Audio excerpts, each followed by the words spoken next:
Nadie entendía por qué el niño blanco del multimillonario prefería pasar el recreo con el limpiador negro de la escuela. Pero cuando su padre apareció para recogerlo y vio lo que vio, se quedó sin palabras. Martín Costabella era uno de los hombres más ricos de todo el país. Construyó un imperio desde cero, firmó contratos millonarios, volaba en jets privados y vivía en una mansión donde los jardines tenían más metros cuadrados que una universidad. Para el resto del mundo, él lo tenía todo. Pero la verdad es que había algo que no podía comprar con dinero, y lo descubrió un martes cualquiera, cuando fue a recoger a su hijo de 7 años a la escuela. Lo que vio lo obligó a cuestionar todo lo que creía saber sobre el respeto, la crianza y el valor de un ser humano. Martín no podía entender lo que sus ojos veían. Su hijo, vestido con su uniforme impecable, los zapatos lustrados por el personal doméstico de la casa, estaba sentado en el suelo de cemento, junto a un hombre que él consideraba invisible, un limpiador, un empleado, un don nadie. Y sin embargo, Tomás no solo estaba feliz, estaba pleno. Su risa era clara, su rostro estaba iluminado, como si por fin, después de semanas grises, hubiera encontrado un rincón de sol. Martín se quedó parado en silencio. No quería interrumpir, pero tampoco podía soportar la escena. Los otros niños jugaban al fútbol, gritaban, corrían. Pero Tomás, como siempre, parecía sentirse aparte. Martín lo sabía, aunque nunca lo había querido aceptar. Desde que la madre del niño lo había dejado, la casa se había vuelto más silenciosa. Y aunque él llenó ese vacío con más juguetes, más viajes, más clases privadas, algo nunca volvió a su lugar. Tomás dormía con pesadillas, se negaba a comer cuando estaba solo. Y cada vez que su padre intentaba hablar con él, el niño apenas murmuraba monosílabos. Martín pensaba que era una etapa, algo normal, pero lo que vio ese día lo sacudió. Se acercó unos pasos más, y fue ahí cuando escuchó a su hijo decirlo con claridad. «Te quiero, Julián. Ojalá fueras mi papá». Martín se quedó helado, su hijo, su sangre, deseando que otro hombre, un empleado de la limpieza, fuera su padre. Por primera vez en años no supo qué hacer. Se quedó paralizado, sintiendo algo que no sentía desde su juventud: vergüenza. Julián, el conserje, lo notó. Levantó la mirada, se puso lentamente de pie y se quitó la gorra con respeto.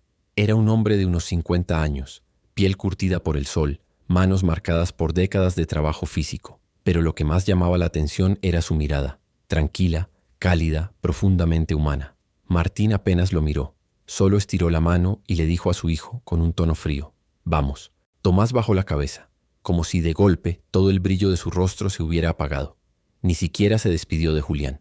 Solo caminó hacia el auto como un reo condenado, mientras Martín abría la puerta trasera sin decir una palabra más. Durante todo el camino a casa, el silencio era tan denso que ni el sonido del motor eléctrico del auto podía quebrarlo. Martín intentó hablar. «¿Quién es ese hombre?». Tomás no respondió. «¿Te hizo algo?». El niño negó con la cabeza. «¿Por qué estabas con él y no con tus compañeros?». Silencio. «Tomás, estoy hablando contigo». El niño finalmente murmuró: «Porque él me escucha». Martín sintió un puñal en el pecho. No eran palabras dichas con rabia. No eran gritos. Era algo mucho peor. Eran la verdad desnuda, dicha con la sinceridad de un niño que ya no esperaba nada. Martín no supo qué decir. Él, el hombre que había convencido a empresarios de invertir millones, que había hablado ante presidentes y que había fundado una empresa valorada en miles de millones, no encontraba palabras para hablar con su propio hijo. Cuando llegaron a casa, Tomás se fue directo a su cuarto. No pidió merienda, no encendió la televisión, solo cerró la puerta.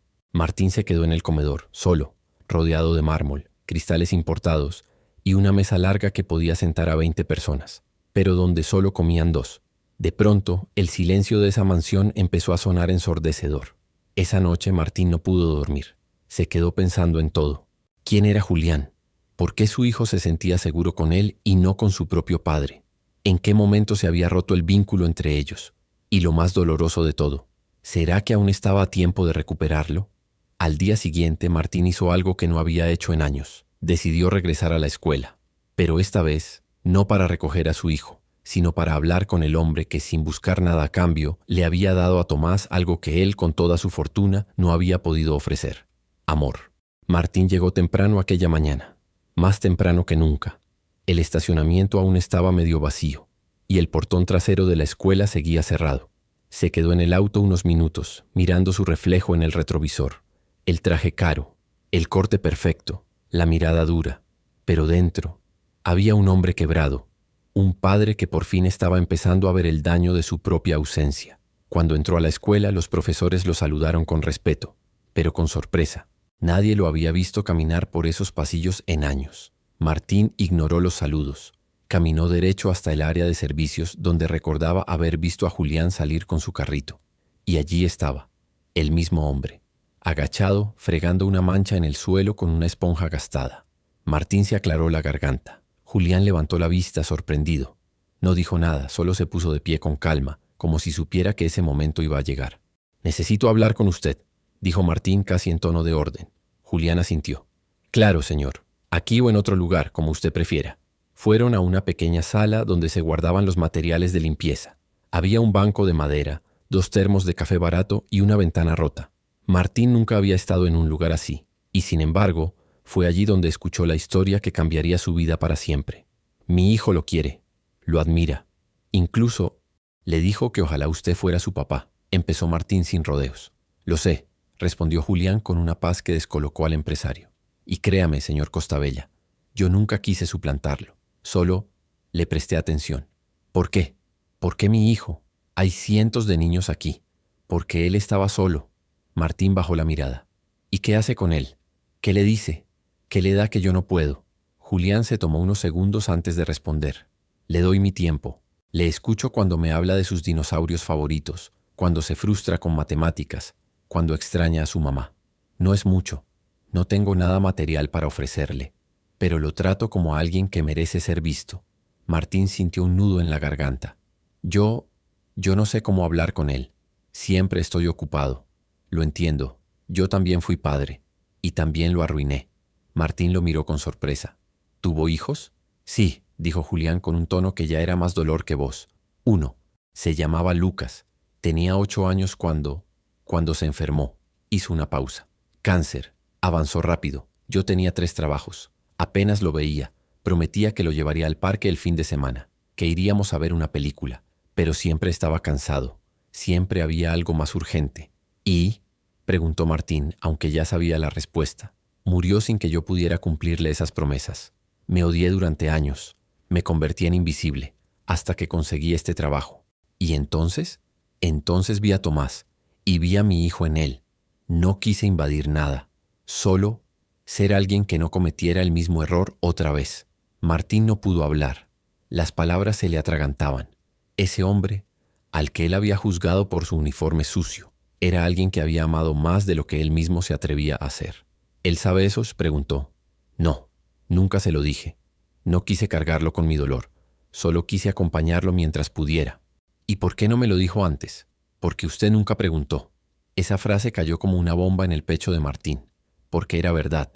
Nunca preguntaba. Nunca miraba a los ojos a los empleados ni a los profesores, ni siquiera a su propio hijo. Siempre con prisa, siempre con otra prioridad. Y ahora ese descuido se le estaba cobrando con lo más valioso que tenía, el amor de su hijo. Martín salió de esa sala sintiéndose otro hombre. No había aprendido una lección con palabras bonitas. Había sido golpeado por una realidad que no podía ignorar más. Volvió a casa esa tarde temprano. Llamó a su asistente y canceló las reuniones de los próximos 3 días. Subió al cuarto de Tomás y lo encontró jugando solo. Se sentó en el suelo sin decir nada. Tomás lo miró sorprendido. «¿Qué haces aquí?». Martín sonrió. «Pensé que podíamos hablar, o dibujar, o lo que tú quieras». El niño dudó. «¿No tienes trabajo?». «Sí, pero ahora tú eres mi trabajo más importante». Y por primera vez en mucho tiempo, Tomás lo abrazó. Ese fue el comienzo. No fue fácil, no fue inmediato, pero cada día Martín aprendía a ser menos jefe y más papá. Y todo, gracias a un hombre al que jamás pensó que necesitaría. Pasaron las semanas, y por primera vez en años Tomás empezó a florecer. Sus notas mejoraron, las ojeras desaparecieron. Volvía de la escuela contando historias, mostrando dibujos, hablando de fútbol, del recreo, de los amigos y de Julián. Siempre mencionaba a Julián. Era como un faro en su pequeño universo. Martín escuchaba todo con atención. Se prometió a sí mismo no sentir celos, sino gratitud. Sabía que ese hombre le había salvado el alma a su hijo, pero en el fondo aún sentía que no había hecho lo suficiente. No era solo cuestión de aparecer en casa o llevarlo al parque. Martín quería sanar, quería reparar, quería ser digno. Una tarde, mientras conversaba con la directora del colegio para agradecer la ayuda del personal, Martín preguntó casualmente por Julián. La directora se mostró incómoda. Señor Costabella, me duele mucho tener que decirle esto, pero Julián nos informó que este será su último mes aquí. ¿Cómo que se va?, preguntó Martín sorprendido. Le ofrecieron un puesto en una planta de reciclaje. El sueldo es mejor y le permitirá ahorrar para algo que él desea hace tiempo, aunque nunca lo dice en voz alta. ¿Qué desea? Un pequeño departamento. Ha vivido por años en un cuarto de pensión compartiendo baño con extraños. Quiere un lugar propio, digno, silencioso. ¿Y por qué no me lo dijo?, murmuró Martín.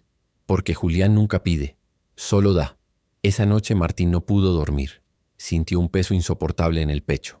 La idea de que ese hombre, el único que había llenado el vacío emocional de su hijo, pudiera desaparecer de su vida, lo dejó devastado. Y entonces lo entendió. No podía permitirlo. No solo porque Julián era importante para Tomás, sino porque Julián merecía algo que nadie le había dado: justicia, dignidad, recompensa. Al día siguiente, Martín apareció en la escuela sin avisar. Caminó derecho hacia el depósito de limpieza. Allí estaba Julián, como siempre, fregando el suelo. «¿Por qué no me dijiste que te ibas?», preguntó Martín sin rodeos. «No quise molestarlo, señor. Usted ya tiene bastante. ¿Cuándo piensas irte?» «En 2 semanas. Ya firmé el contrato». «Cancélalo». «¿Perdón?» «Te necesito aquí. Mi hijo te necesita aquí». «No puedo quedarme, Martín. Ya no tengo energía para limpiar pisos hasta los 60 años». Martín respiró hondo.